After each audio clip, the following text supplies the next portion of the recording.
Hello and welcome to this DRPG bite-sized series about all things AI. I'm your host, Luke Bartlett, and today I'm joined by three very special people. I'm joined by James Nam, Gemma Oldfield, and Paul Stevenson. So, James, we're here to talk about all things AI. First and foremost, what is AI? Easily, AI is not new. That's one of the big things to talk about here is it's existed with us for quite a long time, and yes, it's a big topic to talk about now, but there are parts of AI that are built into your Amazon Alexa. There are parts of Tesla's auto-driving car that are AI, not the whole thing, but parts of it. So we've been living with AI for quite a long time, and it's been around for quite a long time, but there's lots of reasons why now it's starting to become more prevalent. Just think of it as it's a way to do things better or a way to do things faster. And in sometimes doing it faster and better, it will let us do new things. Do you think that's important for people to understand that it's not a new thing and it has been around and it's already in our lives? Do you think that's important? Yeah, so typically at the moment, what we see when people talk about AI, there's a couple of big things that come out that are relevant for creative communications. One of them is around people losing their jobs and what it's going to do and some big sentient monster. And then the other one is much more around generative AI. And those are two really interesting points that you can take away from the total sum of what AI is, but it's not really where the power of AI is, nor are what we're looking at here is anything new. It's been part of our daily lives for quite a long time, and as you can see, the people are starting to explore it a little bit more, getting to the point where we'll start adopting it, and again, different types of it will become part of our lives. And there's points where AI is just going to become an expectation, because in being faster and being better, throughout the human history, that just becomes an expectation. So it's really a case of lots of AI has been in our lives for quite a while, but the reality is it's going to keep coming, and it's just becoming more of an expectation to adopt it, and people are more comfortable with starting to want to explore it and talk about it. So Gemma, we've just heard about what AI is, and it doesn't have to be this big, scary thing. So what's it used for exactly? It's a really good question, Luke. So AI is used for lots and lots of things. So recently we hear about ChatGPT and software like Midjourney, which is used to generate really captivating content. But AI goes a lot further than just being able to create generative content.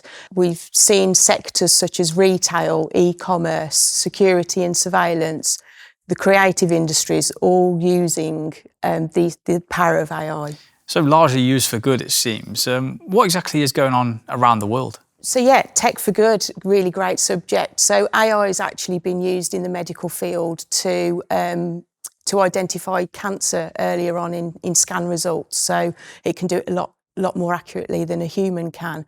And a really favourite example of mine is Harvard University, who've been using AI to track bee behaviour during pollination.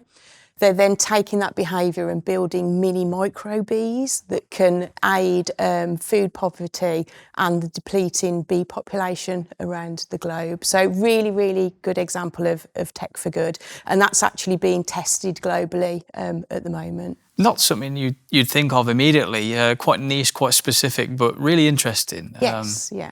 What else is exciting you about AI at the minute? So a more practical example would be ChatGPT releasing their enterprise solution.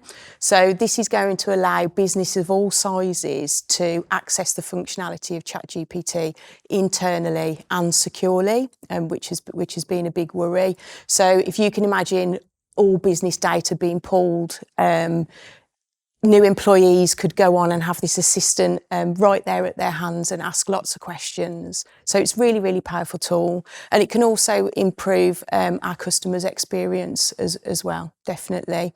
I think another interesting part of that as well is the analytical side of things. So historically, all the data that we look at in analytics is always what has happened, where the power of AI now can allow us to look at the predictions and look at the future and really tailor the messages out to our audiences.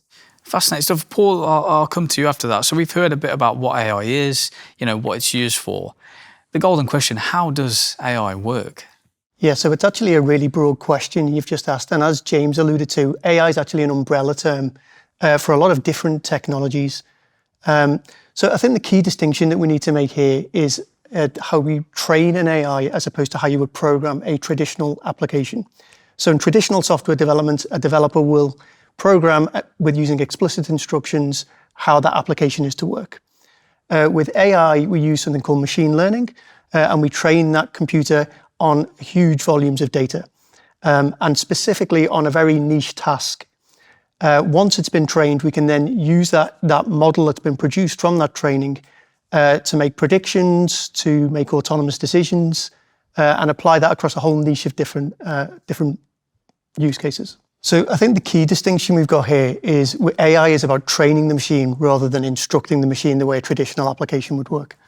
So what exactly is the difference between training and instructing? So if you think how traditional software development has worked, a programmer would explicitly program an application to follow a set of instructions. AI is different. There are algorithms that are written to train on large volumes of data, and then using that data, it can improve over time. So at DRPG, how does that exactly work? Can you tell us about any use cases, any practical applications in this instance? Absolutely. The applications are endless, to be honest.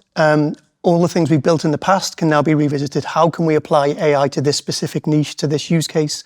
And there really are endless opportunities here. The analytics that Gemma was talking about, again, is a great example, where we can take huge pools of data that we've collected over time and start leveraging AI across that. So we can not just give predictive results, but also prescriptive results. So we can start to make recommendations on actions you should take based on the data we've got. I want to talk to you about AI in terms of, it not being new. We touched on it not being new with James. Why is it popular now? Obviously, investment is really behind it now. Advancements in hardware, the advent of cloud computing, and people just becoming increasingly fascinated with generative AI. But it's a bit more than that now, I think.